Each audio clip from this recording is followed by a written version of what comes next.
Greetings. I'd like to take a little bit of time today and talk about measuring serial murder cases. And I'm going to rely, this is just a wonderful journal, and you can have access to it through the University of Central Florida Library.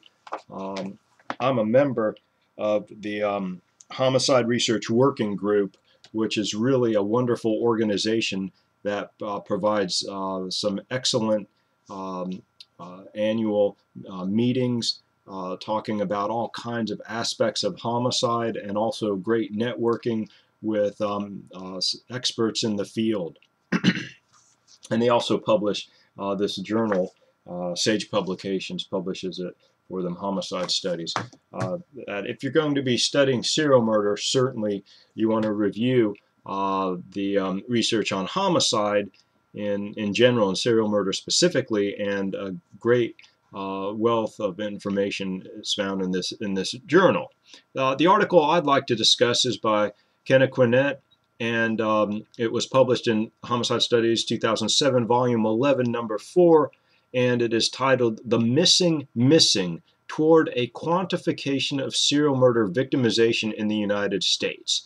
So the first question really we start with is the number of serial killers and victims over or underestimated? So there's still a lot of debate on how missing people are counted.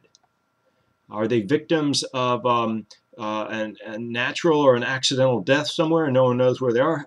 Are they missing because they want to be missing and they have left their previous location, left family members or friends, and are hiding out or taking on a new identity?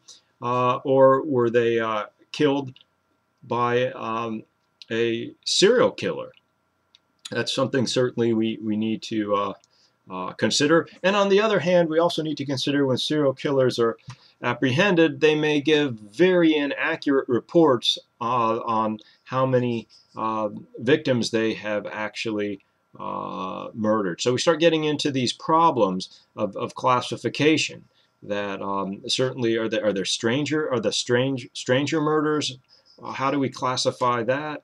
When that there's someone's murdered and we don't know have any idea who the perpetrator is, or if someone's murdered and we have no idea who the person is who's a victim. And what about when we have those unidentified bodies? That first of all, we may not know who they are, but secondly, we may not even know how they died. That may be up for debate. I'm familiar with the case, and 3 agencies worked on it, and they fought each other basically because one agency said this was clearly a suicide, another agency said this is clearly a homicide, and another agency said this is clearly an accidental death. My opinion in this case is let's classify it a 4th way: unknown, not quite sure, in dispute, and so on.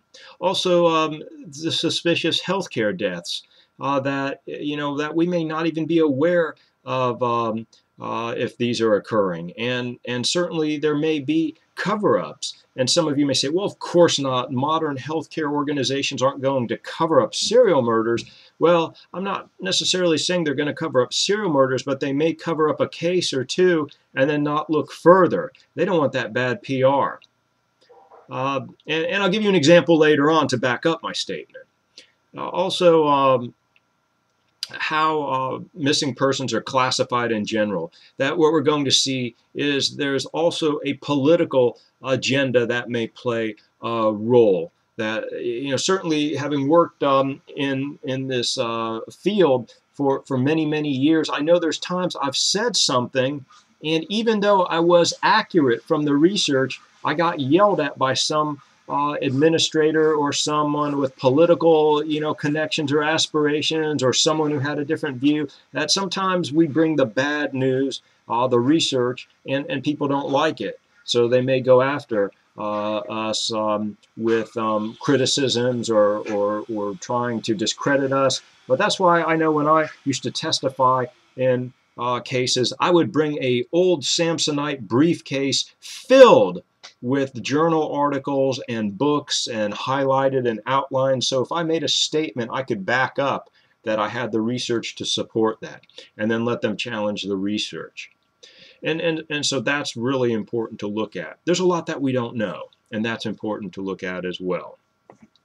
So let's look at Quinet's study and research. And what is suggested is that we first take a close look at missing persons and then the different types of missing persons. You know, for example, prostitutes have a very transient lifestyle, and if they're killed, they may not even be known to be missing. That if they go missing, they may not even be classified as missing, that maybe they were just thought to have left the area. An example is Gary Ridgway, who killed probably around 60 prostitutes. And if you ever want to get just a wealth of information, this book here, Thomas Guillen, Serial Killers, Issues Explored Through the Green River Murders, published by Pearson Prentice Hall, is just an amazing book, I think, written by a journalist who goes into detail. But what I think is relevant about this book is looking at the table of contents.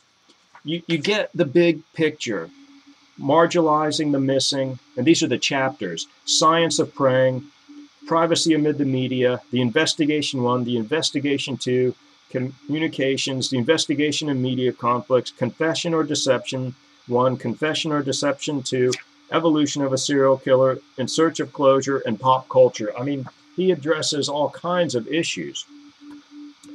Also, what happens with how do we classify and deal with the issue of the missing runaways or foster children who go missing, or throwaway children who are kicked out of their homes. And what about the unidentified dead? How do we deal with trying to identify the unidentified dead? And what happens to their remains? Are they preserved? Are they discarded or buried? Or, you know, what happens to them after a while? How do jurisdictions deal with the remains? And also, are there misidentification problems, or are there misclassification, where someone, the remains may be found but may be classified in a way that is erroneous.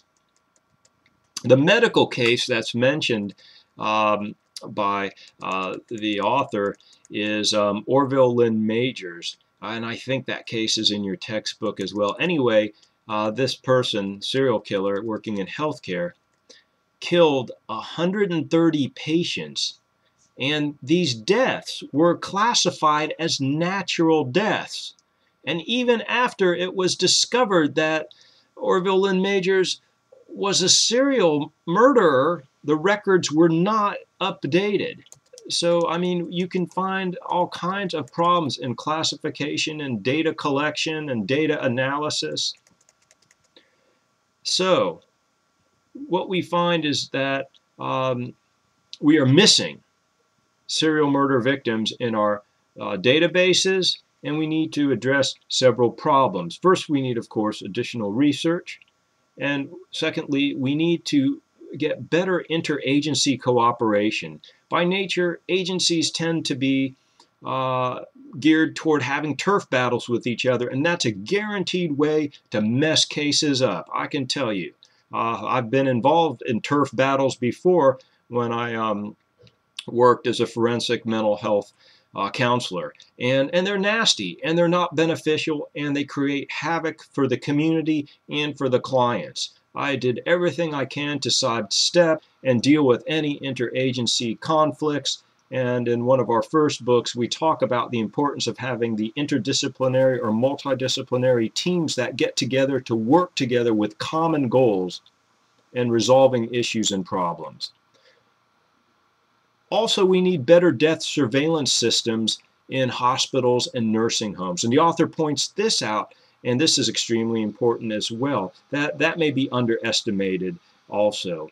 And finally, we need more resources. That a lot of expenditure goes into these cases, and we need to have the resources to handle them appropriately.